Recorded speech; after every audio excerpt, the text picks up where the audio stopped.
আমি উপলব্ধি কৰিছোঁ যে আমাৰ সন্মুখত যি প্ৰতিদ্বন্দ্বী হিচাপে থিয় হোৱাৰ কথা আছিলে কংগ্ৰেছ, সেয়া এতিয়া ক্ৰমাৎ লাহে লাহে নিষ্প্ৰভ হৈ গৈছে।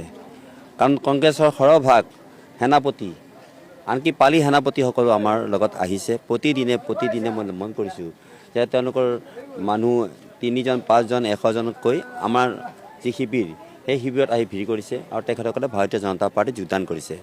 সেইকাৰণে আমি লাহে মন কৰিছোঁ যে তেওঁলোকৰ যিটো নেকি গতি বা তেওঁলোকৰ যিটো নেকি মানে আমাৰ চিন্তাধাৰা, সেই চিন্তাধাৰাটো লাহে অকণমান মানে প্ৰতিশোধ পৰায়ণ মনোভাৱ, ঠেক মনোভাৱ এই ধৰণেহে হোৱা মই লক্ষ্য কৰিছোঁ। গতিকে মই জানো যে আজিৰ দিনটোত এই 5টা দিনৰ কাৰণে যিহেতু বাকী আছে, মই নিশ্চিতভাৱে ক'ব পাৰোঁ যে ডক্টৰ হিমন্ত বিশ্ব শৰ্মা ডাঙৰীয়া দ্বিতীয়বাৰৰ কাৰণে মুখ্যমন্ত্ৰী হোৱাটো খাটাং।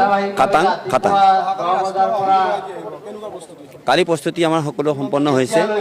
আমাৰ মাজৰ পৰা 10,000ৰো অধিক মানুহ যাব আৰু সেইটো আমাৰ মঙলদৈ সমষ্টিৰ পৰা 15,000 মানুহ যাব। গতিকে সেই ধৰণে আমাৰ গোটেই ৰোডমেপটো তৈয়াৰ হৈছে। প্ৰেক্ষাপটৰ সালসলনি হ'ব, একেবাৰে এনেকুৱা সালসলনি হ'ব, হয়তো একপক্ষীয় হ'ব।